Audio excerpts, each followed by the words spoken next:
रमज़ान से पहले रमज़ान की तैयारी इस अंदाज में करें।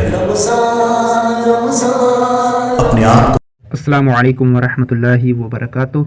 मैं उम्मीद करता हूँ कि मेरे नाज़रीन खैरियत से होंगे। अच्छा प्यारे दोस्तों, आज हम सुनते हैं, सीखते हैं कि माह रमज़ान का इस्तकबाल किस अंदाज से करना चाहिए, माह रमज़ान के आने से पहले हमें किस अंदाज से तैयारी करनी चाहिए, और हमें रोज़े कैसे रखने चाहिए, और नफिल किस तरह अदा करने चाहिए, और तरावी किस तरह पढ़नी चाहिए, और ज़िक्र व अज़कार में अपना वक्त कैसे गुजारना चाहिए। आओ हम सीखते हैं एक छोटे से क्लिप के ज़रिए कि हमें क्या सिखाया जा रहा है। रमज़ान से पहले रमज़ान की तैयारी इस अंदाज में करें।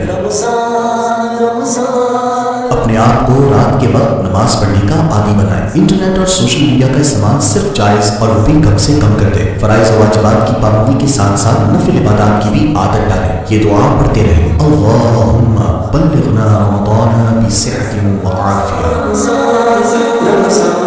माह रमज़ान में नेक कामों के बारे में एक प्लान तैयार करें। मैं इतने कुरान पाक खत्म करूंगा, इतने नवाफिल पढ़ूंगा, इतना सदका व खैरात कर दूंगा। नफिल रोजे रखकर अभी से रोजे रखने की आदत डालें। कुरान पाक की कुछ सूरतें हिफ्ज़ कर लें, अगर हाफिज है तो दौड़ शुरू कर दें। सदका व खैरात की आदत डालें ताकि माह रमज़ान में भी खूब सदका व खैरात कर सकें। ज़्यादा खाने की आदत है तो उसे आहिस्ता आहिस्ता कम कर दें ताकि रोज़ा रखने में आसानी हो। रमज़ान से पहले ही हर तरह की शॉपिंग मुकम्मल कर लें ताकि माह रमज़ान बाजारों से बचकर मुकम्मल इबादत में गुजार सकें। अगर गुज़िश्ता रमज़ान की कज़ा रोज़े बाकी हो तो वो फ़ौरन अदा कर लें। रमज़ान से पहले घर की तैयारी मुकम्मल कर लें। घर की सफाई या कलर वगैरह करवाना, पान गुटखा वेब सिगरेट वगैरह के आदि हो तो उसे छोड़ दें। रोज़े, ज़कात, तरावी, एतिकाफ, सदका फित्र और ईद उल फित्र के मसाइल सीख लें। ये सारी बातें दूसरे लोगों तक भी पहुँचाएं।